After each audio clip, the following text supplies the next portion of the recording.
Hello there guys, and welcome back again here to my YouTube channel, and for today's video, I'll be helping you how to improve your character when it comes to Divine Armament, because I know that many of you are still confused or struggling in terms of Divine Armament stats. But before that, I just want to showcase the new event costume and new gacha costume that will be available at Ragnarok Origin by this month. And if you are new here to my YouTube channels, don't forget to click the subscribe button to get more updates on my Ragnarok Origin videos. And I just want to give you a heads up that we are still providing pilot services, discounted top-up. If you are interested, you can message me on my Discord channel. I will put a link on the description below. And a big shout out to Lucifer from Frontera 9 for making this video possible. So without further ado, let's get started. Here is a quick spotlight of the Black Swan, aka the Mulawin costume.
Here is a quick spotlight of the Charm Spider, aka Spider-Ner.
Now, let's talk about why many people cannot do or finish hard when it comes to Nightmare Temple.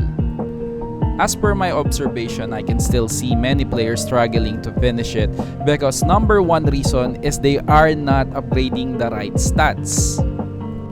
As you can see here in this video, when you click the boss, you can see that there are three objectives to defeat it. The number one is Elemental, number two is Resilience, and number three is Penetration. So when it comes to Elementals, you already know it because we have a table of elements how to counter it. But when it comes to Resilience and Penetration, there are certain requirements that you need to reach to be able to defeat it.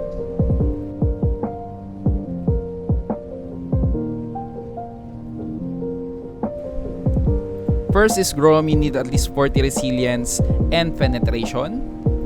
Next is Windin, so you need at least 52. Next is Salamander, and Salamander requires you to get at least 66 Penetration and Resilience. Next is the Wind element, which is Silk, and you need at least 74 for that. And for the last one, for the Ghost element, I don't have any information for that because I wasn't able to finish the Wind element. But if you have any information, please comment down below. Now, for the main event, let's talk about how to improve your character to defeat the hard mode. First, you need to go to your seasonal stats, and there you can see resilience and penetration. As you can see here, I got 52 out of 56, and I already accomplished the requirements for the water element. So I won't be having any problem getting 200% reduction penalties.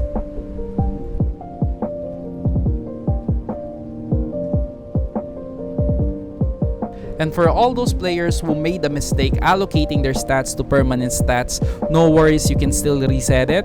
And one more thing, it's still advisable to reset your stats even though you already met the required resilience and penetration. Number one reason, let's say for example, you got many resources and that resources randomly add up to your elemental stats, meaning to say you wasted a lot of light of wisdom that you can still use to your resilience and penetration. And that's the reason why you need to reset it again to maximize the full potential of your resilience and penetration. And it doesn't mean that you already met the required stat is you can finish the hard mode. It will only give you an advantage. So you still need party that don't have penalty or reduction. And also you need cards to resist the damage and inflict more damage. And here is the recommended list of cards that you can use to dominate the hard mode.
For the mechanics, you need to lure the boss to the stone and bump his head 3 times, and for the remaining members, you need to clean up the sleepers.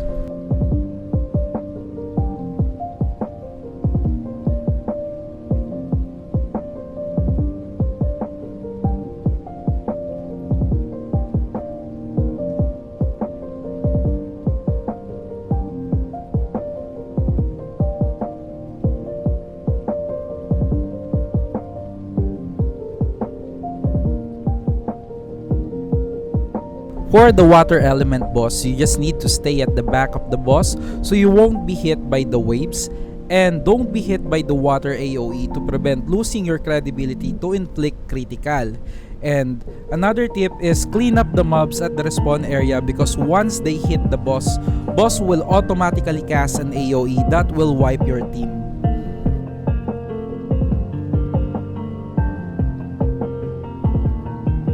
For the fire element boss, you just need to destroy the shield as fast as you can, because if you don't, all of its attack will become AoE. And another tip is always use water element. If you see your character being targeted by the boss, you will see a sign or a status, and you will need to walk away immediately because it will cast a lava that can stun you. For the wind element boss, you just need to destroy the orbs, and one player must lure all the tornadoes so the DPS can focus on inflicting damage.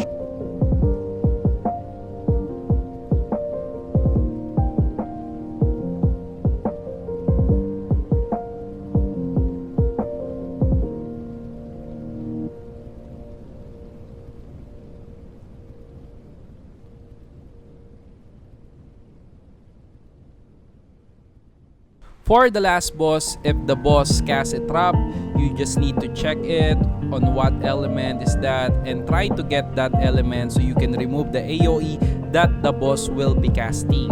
And when you choose the affix that the boss summon a ring around them, you just need to go inside to inflict damage.